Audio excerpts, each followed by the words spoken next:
Hello बेटा, आज हम अपना कैश फ्लो का चैप्टर कंप्लीट करने जा रहे हैं। 51 to 59 क्वेश्चंस, कुछ भी नहीं है इसमें, सब कुछ ही सेम है। आपको मैं मेन बातें दिखा देती हूँ। ये मैं हर वीडियो में आपको बताती हूँ कि करंट इन्वेस्टमेंट आपका कैश इक्विवेलेंट का पार्ट होगा। इन दोनों को टोटल करके आपका ओपनिंग क्लोजिंग बैलेंस आएगा। यहाँ से आप वर्किंग नोट में लेके जाएंगे इनका गैप, आपका नेट प्रॉफिट। बैंक ओवरड्राफ्ट आपका फाइनेंसिंग में जाता है। प्रोविज़न फॉर टैक्स के लिए जब आपको नीचे कह रखा हो टैक्स पेड दिया हुआ है, तो जो ये प्रोविज़न फॉर टैक्स है ये आपका ओपनिंग बैलेंस और क्लोजिंग बैलेंस बन जाता है। आप प्रोविज़न फॉर टैक्स अकाउंट बनाएंगे और वहाँ से आप क्या निकालेंगे, अपना करंट ईयर का प्रोविज़न निकालेंगे। क्लियर है? इसका अकाउंट बनेगा, सीधा आपका करंट ईयर का प्रोविज़न आ जाएगा। टैक्स पेड को आप क्या करते हो, माइनस करते हो किसमें, ऑपरेटिंग में। और जो करंट ईयर प्रोविज़न आपका आएगा उसको आप क्या करते हो, प्लस करते हो किसमें, वर्किंग नोट में, जो नेट प्रॉफिट वाला हमारा बनता है। फिर आपको मशीनरी के साथ एक्यूमुलेटेड डेप्रिसिएशन दिया हुआ है, तो केस 2 है।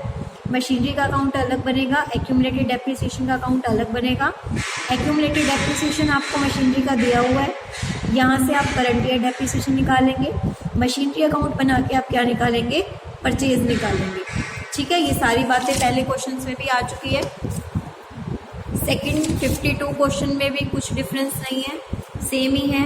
प्रोविज़न फॉर डेप्रिसिएशन आपको दिया हुआ है, provision for depreciation on the plant, तो ये भी केस 2 ही काउंट होगा आपका। जब प्रोविज़न फॉर डेप्रिसिएशन दिया हो तो प्रोविज़न फॉर डेप्रिसिएशन अकाउंट अलग बनेगा और प्लांट अकाउंट आपका अलग बनेगा।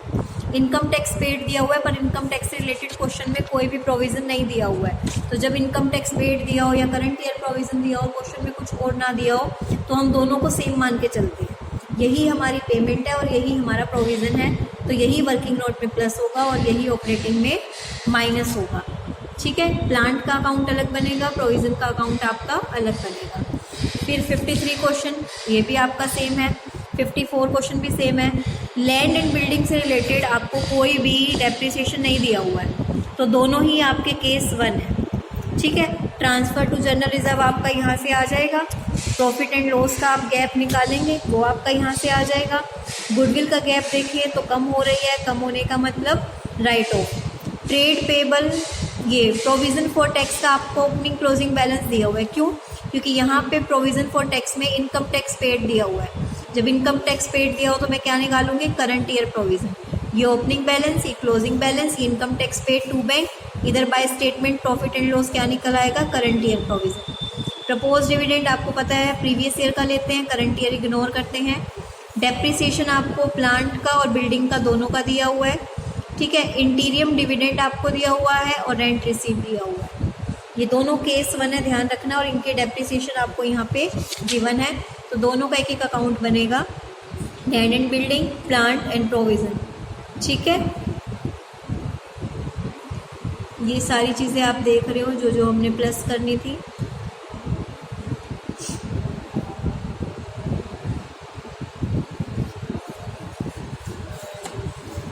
उसके बाद 55 क्वेश्चन भी आपका सेम है, आपको दिख रहा है short term provision, opening closing balance, क्योंकि शॉर्ट टर्म प्रोविज़न से रिलेटेड आपको ये देखिए प्रोविज़न फॉर टैक्स दिया हुआ है तो टैक्स पेड निकाल लेंगे। इंटीरियम डिविडेंड दिया हुआ है। केस 2 आपको एसेट सोल्ड का दिया हुआ है, यहाँ से पता चलेगा।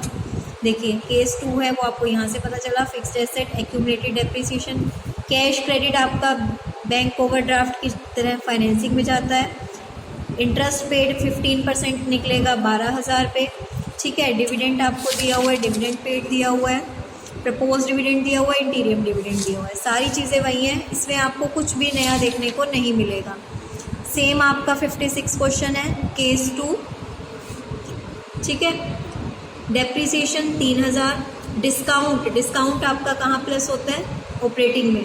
आप 10% डिस्काउंट निकालेंगे, डिबेंचर जो आपने इशू करे हैं उस पर जो गैप है। प्रोविज़न फॉर डाउटफुल डेट भी आपका यहीं आएगा। इंटरेस्ट पेड आपको दिया हुआ है, प्रपोज डिविडेंड आपको दिया हुआ है, तो इसमें कुछ भी ऐसा नहीं है जो ना हो। ये लास्ट के 3 क्वेश्चन बहुत इंपॉर्टेंट है, इसी तरह के क्वेश्चन पेपर में आते हैं और इनमें जो भी है हम सब पहले कर चुके हैं। 57 भी मोस्ट इम्पॉर्टेंट है, 58 भी मोस्ट इम्पॉर्टेंट है, क्योंकि पेपर में ये लास्ट वाले ही 3 क्वेश्चनों की तरह आपके आते हैं। ये सब आपके मोस्ट इम्पॉर्टेंट है और ये सब हम कर चुके हैं। तो आज आपका चैप्टर कंप्लीट हो गया है। ये भी आपका होमवर्क में है। देखो 2 दिन आपको मैंने 4 दिन दिए हैं, उसमें मैं आपका काम डिवाइड कर देती हूँ। 2 दिन तो आपको ये सॉल्व करने हैं, 30 एंड 1 डेट को। 30 यानी कि आज क्या है आपका वेडनेसडे और थर्सडे। 9 क्वेश्चंस आप सॉल्व कर लेंगे। आपके 9 क्वेश्चन सॉल्व होने के बाद उसके बाद आपको फ्राइडे को आपको ये लर्न करने हैं होमवर्क। देखो मैं आपको 4 दिन का इकट्ठा होमवर्क बता रही हूँ इसका। ये आपको फ्राइडे को लर्न करने हैं। ये जितने भी क्वेश्चन हैं आप इसके डाउट मेरे से लेंगे। फ्राइडे सैटरडे 2 दिन ले लो एक साथ, फ्राइडे और सैटरडे 2 दिन में आप ये जितने भी 1 मार्क्स के क्वेश्चन है ना, क्योंकि 2 नंबर बेटा बहुत मायने रखते हैं, एक बार पढ़ने से ही आपको आ जाएंगे ये सारे क्वेश्चन, ठीक है। उसके बाद आपको साथ में ये भी करने हैं, कुछ नहीं है, शुरू के 5 क्वेश्चन है, बस आपसे पूछा जाएगा कि कौन सी चीज़ किसके अंदर आती है, किसको प्लस करते हैं, किसको माइनस करते हैं। जिस बच्चे को पूरा चैप्टर ही आ गया तो उसके लिए ये क्वेश्चंस कोई ज़्यादा बड़े नहीं हैं, ठीक है ना। ये आपके 1 वर्ड क्वेश्चन है या जो भी हैं, आपको कहाँ तक करने हैं, ऑपरेटिंग से पहले जितने भी है ना, संडे तक आपको ये सारा कवर करना है। ये सब आपको आता है। देखो इसमें ये पूछा हुआ है इनफ्लो कौन सा है, आउटफ्लो कौन सा है।